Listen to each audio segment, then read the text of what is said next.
welcome. Thank you for joining me here today for my CISO Spotlight series for our Cyber Intelligence Weekly newsletter. It's one of the top cybersecurity newsletters on LinkedIn, and we're thrilled to have you here today. For those that don't know you, can you maybe give us a little introduction and quick background? Sure. So I've spent the majority of my career in manufacturing. I started out in infrastructure, probably before cybersecurity was cool almost. In fact, I always make that joke that I was doing cyber before cyber was cool. And then about must be about 12 years ago now, I moved into the compliance space, built one of the first compliance programs at the large manufacturer I was at the time, cyber compliance based on the NIST framework. And then when our acting CISO left the organization, I had an opportunity to interview for that position and moved into it there. I was CISO at that organization for about 6 years. And then just most recently, it's been almost a year now, I moved into another large manufacturer, Fortune 500, and I'm VP and CISO here as well. On the side, I have my PhD from Robert Morris University. Go Bobby Mo. And Yep. I do a little bit of teaching and coaching on the side for both Robert Morris as well as for Carnegie Mellon as well. I love that. You're always giving back and very involved in the community, which we'll definitely touch on that. Sure. And you and I have had some similar roots, being both United States Steel co-ops back in the day. Yes, So that's true. that That's true. I started out my career at US Steel as a co-op, something I look back on extremely fondly, and it's still a great program to this day. same here, same here. I often say the same thing that you said, right? Doing some of the operational work, computer operations work, some security work before it was even thought of as security, right? Hmm. It was just secure IT, InfoSec. That's right. So that's great.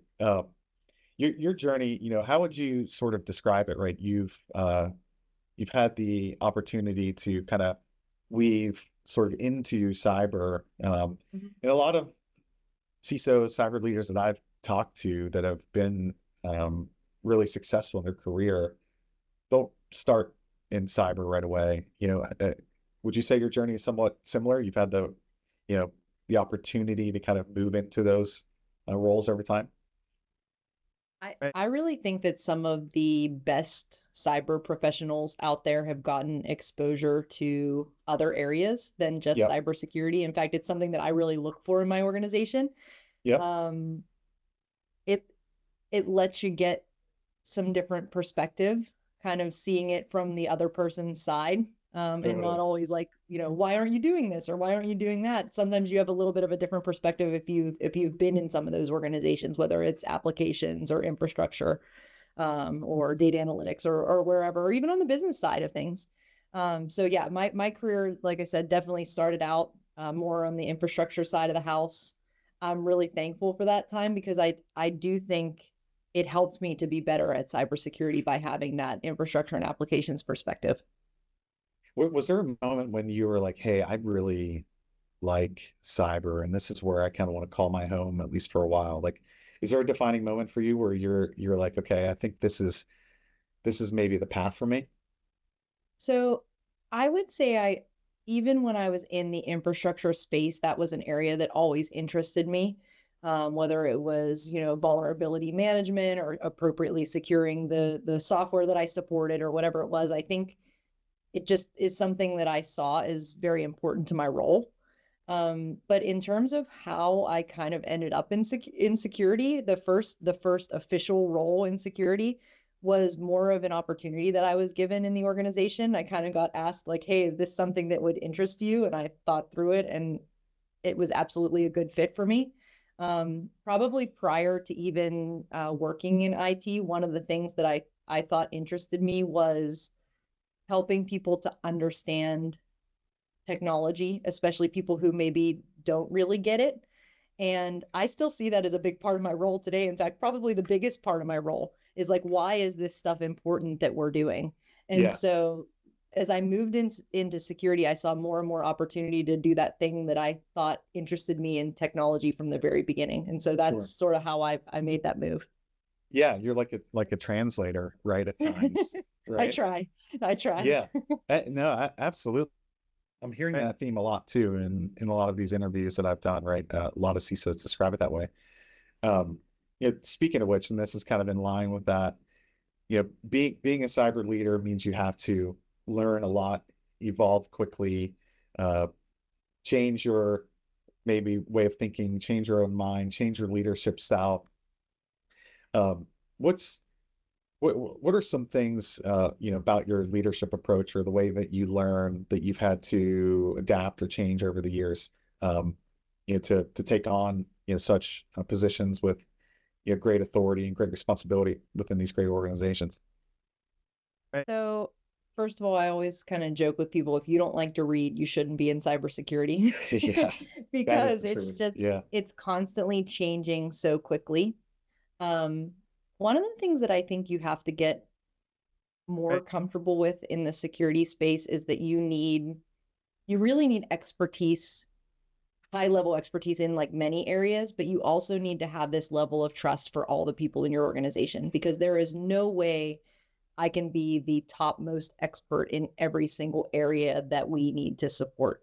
Yeah. And so, being able to build a team that you have faith in and that you trust to really lead the direction of the various areas and expectations of cybersecurity, I think is critically important. And not that that's not always important as a leader. Of course, you need to be able to trust your people, but I Yeah. think just because of the speed with which things are changing in the security space, it amplifies that requirement. That's a So great way of that's putting it. something that I really like. I try to develop a team that I have faith in and that understands I always call it like the North Star. Where do we want to go, right? And every single decision that we're kind of making, let's make sure we're going towards that North Star, but then also being able to trust the folks in your organization to execute on that higher level plan.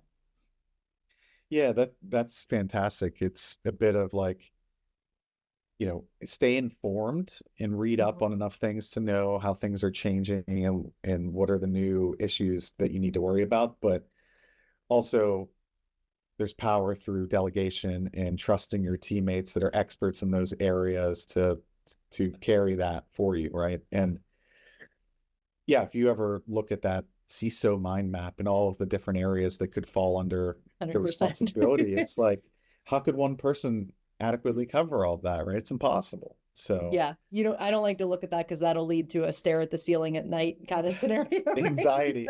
It's a lot. It's a lot for one person. So that's how you make it happen. I think it's just having great people around you that care about the same things that you do and understand the direction of the organization, and you're all kind of working in the same direction. That's the only way to do it. Because if anybody tries to tell you they can do all those things themselves, I want to Yeah, meet that person. me too. Me too. And Julie, you mentioned prioritization, right? Being a big Mhm. part of the job and making sure people are in your team are focused on the right things. Um, I have a question that I like to ask around, there's a lot of hype in cyber, and I think, you know, sometimes our teams and leaders get a little bit of whiplash because of the things that are changing so quickly. Our focus is here, and then all of a sudden it gets drawn over here, and the team gets pulled back and forth. Um, how do you kind of keep them, focused on the right things and stay away from the hype?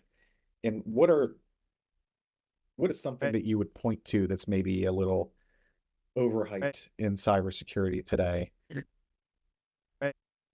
Okay, so in terms of keeping people focused, it's really hard, right? Because a lot of these hype type things get driven by the business. And so the Sure. business comes and wants to do a thing, right? Whatever that thing is. And They in read order for something in the security to headlines, right? Yeah. exactly. And in order for security to say yay or nay, right? They need to understand the thing. Yes. So I think you're never going to get away from some level of whiplash. What I think you need to do as an organization, something I try very hard to do, is make sure we all know what our top most priorities are for the year. I always say, like, when the year ends, what can we hang our hat on and say, we're getting these things done and we're going to be really happy if we get them done, right? Love that. Yep. And then, but on top of that, I do think it's my job to tell people, don't work on that right now, because people in cybersecurity tend to really care, right? And you're not going to Right. be able to work on every single thing that you'd like to work on. And so I always say, like, hey, if we get hit on that thing that I said, don't work on it, that's on me. That's not on you, because I made the decision. Sure. And I think that's critically important, because you kind of take that weight off people's shoulders, because otherwise they feel like they should just do it all. And we cannot do it. We cannot do it all. And so it's my job, I think, to say, like, okay, put that on the list, and we're not working on it right now. I think that's critically important, because otherwise everybody will try to work on everything because they do care and because it is important. Um, you asked what is overhyped. Right. It's real. It's really hard to say. I mean, of course, there's a ton of hype around AI. Yeah. I think that there's a lot of legitimacy to that hype. But I do think we're Right. waiting to see how much of a business impact some of that has. I think there's still a No lot of, doubt. like, trial and error. Right. And, like, is it really gonna change the life of the people that think it might right now? You know what I mean? Like, that's to Right. be determined. Um, but I think a lot of it is valid. I think we have to keep up in that space. But how much value some of that will have to business leaders over time, I think, is still to be determined. Yeah, totally agree with that. And I love what you said about prioritization and making sure your team is focused on the right things, and also how you Right. help paint a picture for them, paint the vision, really, saying, hey, a year from now, if we're sitting around the same table, we accomplished these things. Is it a good Mhm. year? Yeah, Right. because sometimes it's hard, because, like, all these new things come in, and you're trying to get everything done, and the business wants X, Y, and Z, and whatever it is. So, like, making sure that we know that we have a set number of things that we really want to get done in a year. Because Yep. otherwise, I think sometimes for a security professional, they're going, like, what value did I add? I think it's really important to know, like, hey, you did these 10 things and they were our top 10. And so you did add a lot of value. Totally. And then when you look at that planning over the course of the year, there's like, okay, steady state operations will require this effort, plus improvements and projects we're doing, add that on top. Mm-hmm. Then you got to leave room for that unknown, right? Because 100%. we all know, like, the Mm-hmm. next WannaCry, knock on wood, or something is going to Sure. pop, throughout the year. Those things happen seemingly every week, Mm-hmm. um, which is Or what's the honestly, thing we're going to take off the list, right? That's the other thing. yeah, Like, if we have a top 10 and WannaCry happens, let's hope not. Number 10 is the one we're taking off the list. Like, you can't just say, okay, now do 11. exactly, exactly. So this leads perfectly into a question I like to ask around just helping to maintain a healthy team. Mhm. People are everything, and executing, on a plan like we just talked about takes great people who are continuously um, refreshed and feeling ready to go. And you also mentioned what I thought was a perfect thought, which people that are typically in this field are in this field because they like to help. They like to do good work. They like to learn.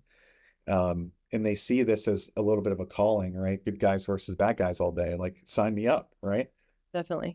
But with that comes the fear and the threat of getting a little overworked, or feeling like you're never making the progress because the to-do list never ends, right? So Yes. I know you mentioned a lot already, but are there any other tactics or techniques that you used, in your leadership style to help prevent, burnout, or prevent people from feeling overwhelmed? Right. We've done Right. a lot of work in the past year to try to make sure that people have adequate backups. So cross training Like across skills the team. backups? Yeah. Okay. Yeah, skills backups, because I don't want to have that person that they say, if Bob goes on vacation, we can't, we don't know what to do. Right. So we do a lot of that. I think that's one way for people to feel a little more free to, like, go out to dinner and not check their phone 300 Totally. times. Yeah. someone else Um, knows how to operate the SASE while yes, Bob's out, yes. right? And I'm also, even for myself personally, like, and maybe this is one of the reasons why I try to force this in my team, like every once in a while I need a vacation and I need to like actually be able to unplug a little bit, and Oh, in this day and age, everybody like, does. can you unplug totally? No, probably not. But I think some of the folks within our organization can definitely go away and actually unplug and like work will be here when they get back, right? Yep. And what I always try to say to people is like, if we really need to find you, we have like phone numbers and things like that. Like Yeah. we'll find you. If I have to like, fly to a different state and get you, we'll get you. But Yeah. like, I think the default should be you're on vacation and like refresh, recharge, and come back like ready to go. Like if Yeah. you spend your entire vacation working, you didn't get a chance to like clear your mind and come back fresh. And so like I really try to institute that across my organization to say like when you're on vacation, try to be present on vacation, enjoy your family, go to the beach, close your eyes for a little bit, like It's okay to don't do pick up that. your phone every 5 minutes. And I think it makes a big difference for people. I know for me personally, it makes a really big difference if I get a little bit of time to shut off. Yeah, I think it's great what you said at the start of this part of the conversation too, making sure that they're your primary, secondary, tertiary people with those skills and responsibilities, because that'll inherently let someone sort of rest their shoulders and feel a little bit at It ease, does. knowing that there is a capable person that could operate the things that I operate while I'm gone. Um, Yes. yeah, And because your default isn't call Bob, right? Like your default would be call Bill or Jane or whoever it yeah, is. Call them because this first line of person's on vacation and you know who number two is. totally, totally.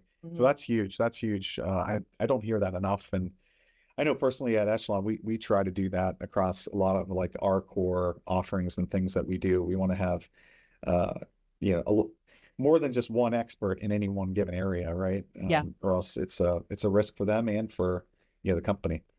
Yeah. Um, It's sometimes hard to get people to do it is the other thing that's interesting. And it goes back to what you were saying that like they care so much. I know. Sometimes I'll say to somebody like, why are you chatting me right now? You're on vacation, things Yeah, like that, just to kind of reinforce like this is not the expectation. no doubt, no doubt. Um, so I had a Right. question around, there's a lot of younger cyber professionals that follow this newsletter that like to consume this knowledge that we curate as part of this, to Mhm. sharpen the saw, like we talked about, to learn what's going on in the cyber industry. And it's so funny when I created this newsletter, I was like, man, what if I run out of stories to put in this thing every week? And here we Mhm. are, like 210 versions of this newsletter later, and I am never short of stories on any given week to That's awesome. summarize and include. But if if you could give some advice to some of the younger professionals that uh, read the newsletter, tune into this, what are some common misconceptions about like truly being a CISO and what that entails and what that means day in and day out? Because I hear that a lot from younger professionals that I speak with. They they they see the CISO role as somewhere that they want to be eventually, right? But I think sometimes focus on the wrong things and have a misunderstanding of what the job entails. I Right. always kind of it's a little bit of a joke, but I think there's some truth to it that my two main roles are communication and negotiation. Okay. Yeah. Those are the two main functions that I perform as CISO. I hear communication a lot. I don't hear negotiation a ton. Can you Yeah. dig deeper on that one?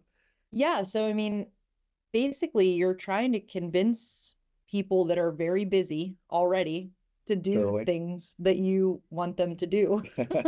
And Right. so the art of negotiation is critical. Like how do we keep moving the needle on cybersecurity for a bunch of people that are extremely busy and make sure that your things, because oftentimes you're reliant on other teams Yes. to get the things done. Like if I could just control the work of all the projects that we did, my life would be much easier, right? But Yeah. but it's a Security teams negotiation don't. with the Yeah. business. It's a negotiation with other IT teams. It's a negotiation with, really any of the organization's operations. And so a lot of my job is educating people, trying to get them to care about the things that I care about. And a Yeah. lot of that comes by some level of negotiation. Like, well, if you can't do this, could you do that? Or, hey, you can't do it in the first half of the year, but can you do it in the second? So, I think a large part of my role are those two things, talking to people and then convincing them that they should care about what I care about. Brilliant. Brilliant. Yeah. I couldn't agree more. Right. You talk about It's junior people though. I do see quite a few folks, like when I'm talking to more junior people, that are extremely interested in deeply technical roles. And then at the end of that, they say, like, I want to be CISO. right. you know, That's what I see a and lot. and Right. there's probably some, maybe if you're at a hardcore tech company, that's more relevant. But I would still venture to guess that if you talk to, I don't know, the CISO of Symantec or something like that, that they would still probably say something similar, that a lot of their role is not, clicking on the keyboard anymore. Exactly. Um, so that's Yeah, just something exactly. to consider. I think it changes over time, like what I would have wanted to be at 22 is probably not what I'd want to be as I am in my 40s. No doubt, right? Like no one has it figured out, but Right. that's sage advice. And um, I think what you mentioned too, negotiation, it's almost sales too, right? Like Yeah. a lot of Yeah, you're not cyber, wrong. yeah, like cyber professionals, they're like, I would never do great sales. I never want to be in sales. But Mm. the reality is, you're selling something to Yeah. everyone every day, or you're getting sold something, whether it's an idea or it's thought or like the project priority list. Um, Yeah. that's a big part of the job. So thanks for Very sharing that. true. Yeah, no problem. One of my favorite questions to ask is the billboard question. So, if you had to put a phrase or a slogan or a reminder Hmm. on a billboard, you live in the South Hills, so maybe on Route 51, Yeah. um, coming into the town that new CISOs had to pass by every day, what would you put on that billboard? Right, I right. No fee unless probably Julie gets money for you. Yeah, that's right. Yes. But after that, I would probably say that it might probably my tag phrase. If you ask people in my organization, the thing that I say all the time, I say explain the why. Um, Right. and so, if the answer needs to be no, you don't just say no, you say here's why, or you can't do this, but you can do that. Sure. So I think too often, and this actually goes to your earlier question about like people that have had exposure to other areas. I think it makes you much more empathetic to the things that people are trying to do. And so explain the why, I think, would be my billboard slogan I for love that. the cyber professionals of the world. Because you go a very long way when you don't just say to somebody like, you can't do that. Or like, I'm trying to talk you into some kind of controlled multi-factor authentication, right? I always kind of joke, I'm like, I don't want to do it either. I know it's more time, but here's why you have to Yeah. do it. Yeah. And so it goes a very long way if you try to explain to people the reason why you're asking them to do something. Yeah, I love that. There was a leader I worked with at one point. His slogan was similar. It was always like, it's not no, it's yes if. Yeah. And Yeah. right, Right. so he tried to avoid the word no and Hmm. always used yes if we do. Yeah, I've heard yes, but too. Yeah, Yes, but. exactly. Right. Yes. Yes. Which I think is great. I think that that's a practical way to look at things. Um, I think we are also uh, mentally wired to want to understand the why behind decision Hmm. making. And no, nobody just wants like a edict thrown on them. People want to understand why, right? And Um, most of the people out there are not trying to do the wrong thing. They're trying to do the right thing. They just don't totally. know why they need to do it. Yeah, exactly. It doesn't all compute right away when Mm-hmm. Mm-hmm. sometimes when you lay the plan out, right? 100%. Um, it I'm curious, Julie. You have so many great philosophies and learnings. Are there any books, podcasts, resources that you could call out to that you're a fan of that you would want to share with the audience? I like the book Radical Candor. I'm the Yeah, author is escaping me right now. Um, yeah. I do I'm I familiar. do I do a ton of like just general reading. Kim Scott. In terms of like specific podcasts. I definitely listen to a lot of podcasts, but I don't have like specific ones up here in front of me that I would like definitely say this one or that one. Yep. But I think just that like the constant quest for knowledge, I would say, is the thing that I would say. Like keep looking out there, find something that like speaks to you specifically, because like you might not like that person's voice, or you might not like the way that they approach something or whatever. So you kind of have to find what speaks to you. But radical candor, I do think is something that's good for not only cybersecurity professionals but everybody. And then is it smart brevity? That's another one, because again, like I told you, a lot of what I do now at this point is communications. And there's another very good book, I believe it's Smart Brevity, Okay. that talks about getting your message across quickly in a way that can be understood.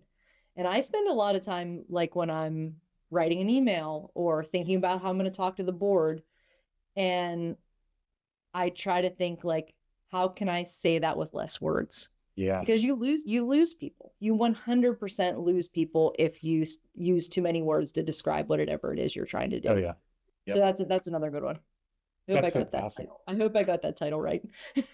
We'll check it. We'll check it, provide links, we'll do all the things in Okay. post-production. But Thank you. Radical Candor I've absolutely heard of. I don't believe I've read it, so it's definitely going on my Audible list for sure. So thank you. Yeah, it's really good.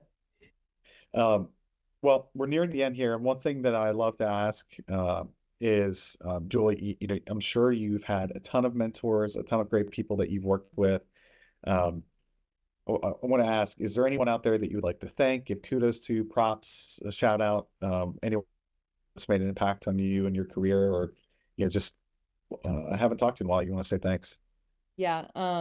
So early on in my CISO career, I spent quite a bit of time with Dawn Capelli. Okay.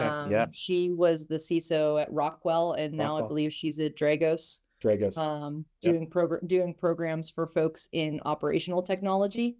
Yep. And She's great. she's a really good person. She really shares her knowledge with other folks. And if you haven't interviewed her yet, you should. I don't know why I haven't asked her yet, but that is a perfect idea. I Yeah. know Dawn, and she is a gem in the cyber community, and we're lucky to have her here in the area. Yep. And then through the Carnegie Mellon program that I do with aspiring and current CISOs, I've met too many great CISOs probably to even to list. Sure. But Alan Levine comes to mind. Yep. He's retired at this point, but he still shares a wealth of knowledge with folks on a regular basis. He was formerly the CISO at Alcoa and a number of other places as well. I think UPMC, maybe he might have crossed that bridge at one point. Yep. But he was just nominated for a Lifetime Achievement Award. Actually, I believe both of them received a Lifetime Achievement I Award think from you're the right. Pittsburgh Tech Council. So Yep. both really good folks that can be a Right. sounding board. And I think it's critically important for CISOs to have sounding boards and people to talk to when you're up against it. Amen. Amen. Mm. Well, that's one of the great things about this field that we've chosen, right? There is Mhm. a wonderful community there, and people like Don and Alan are certainly giants that we stand on the shoulders of, no doubt. For sure. Julie, thank you so much. It's been fantastic having you do this spotlight with me. Love your personality, love your leadership style, and all the things that you've accomplished. Plus your name, you just sound like a superhero, like Julie Ray and like cyber warrior. It's amazing. It's amazing. Yeah, So that was pretty much what I was going for sure. Cyber warrior. I'm gonna get a little patch that says that. that's right. That's right. Well, thank you for being so gracious with your time No and, problem. and Happy to do it. sharing. Yep. Well, stay on the lookout for more of these, and we hope to see you soon. Thanks, Dan.